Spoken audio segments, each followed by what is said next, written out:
एक तरफ middle east में आग लगी है, दूसरी तरफ एशिया में टेंशन अपने पीक पर है। ईरान वर्सेस अमेरिका और Israel, China versus Taiwan, North Korea missile test कर रहा है और सबसे बड़ा सवाल, क्या वर्ल्ड वार 3 शुरू होने वाला है या फिर ये सिर्फ एक जियोपॉलिटिकल ड्रामा है।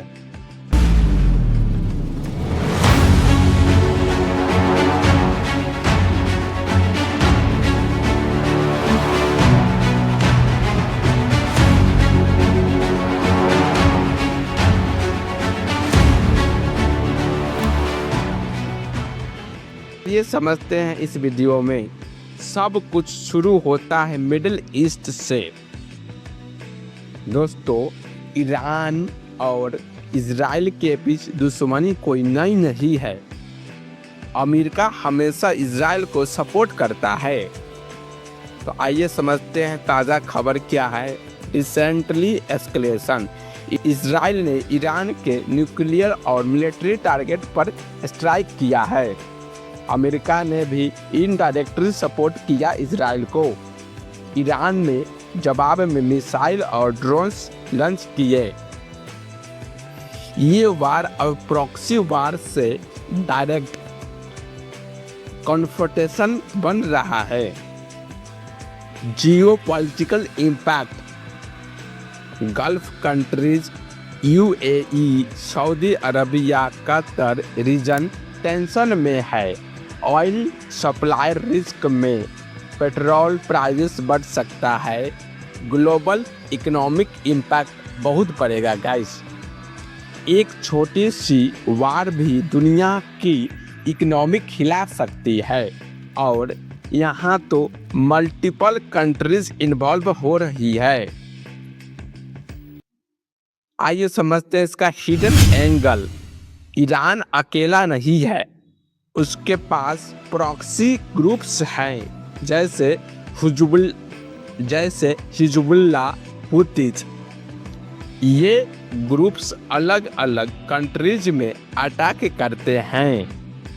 रिजल्ट, वार स्प्रेड हो रहा है बिना ऑफिशियल डिक्लेयर किए।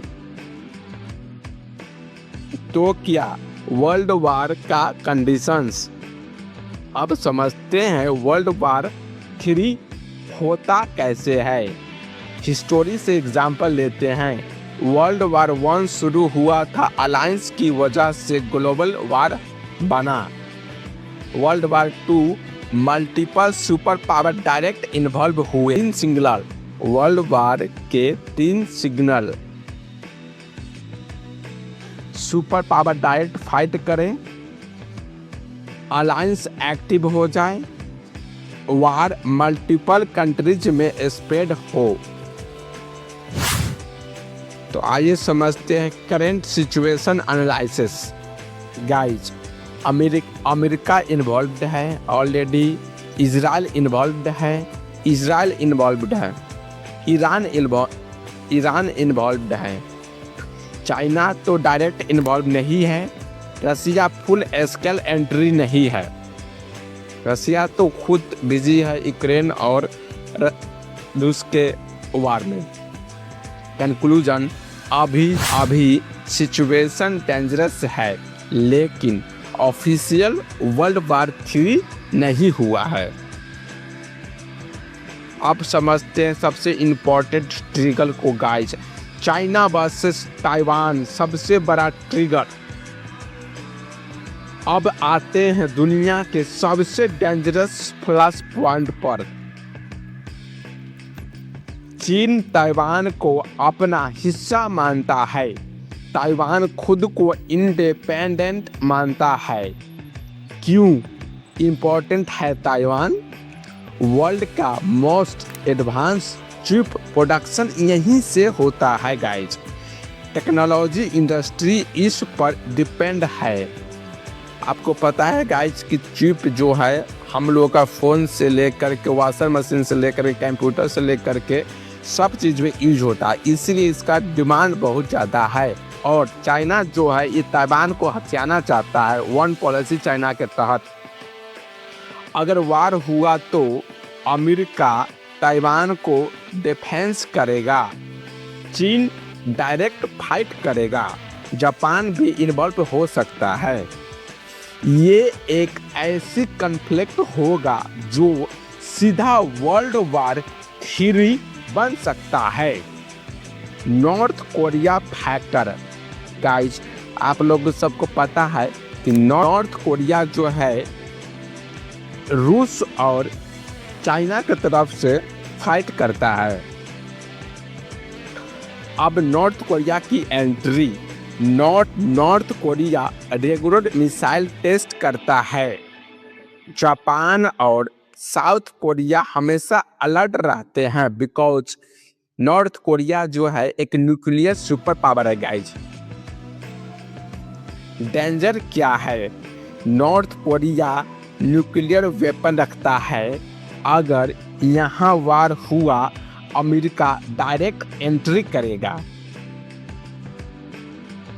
तो एक ही टाइम पर 3 major conflict, Middle East, Taiwan, Korea, global war के लिए डेंजर। रियलिटी चेक सर्च किया है तो क्या वर्ल्ड वार 3 होने वाला है? शॉर्ट आंसर में समझे तो अभी नहीं कुछ ऐसा होने जा रहा है गाइस। क्यों नहीं? न्यूक्लियर वेपन सबको रोक रहा है। न्यूक्लियर वेपन सबको रोक रहा है। इकोनॉमिक लॉस बहुत होगा गाइस वर्ल्ड वाइड, और डिप्लोमेसी अभी भी चल रही है। कब हो सकता है? अगर चीन ताइवान पर अटैक करे, रूस या चीन ईरान के सपोर्ट में आ जाए, या नाटो डायरेक्ट इन्वॉल्व हो जाए, तब सिचुएशन कंट्रोल से बाहर हो सकती है।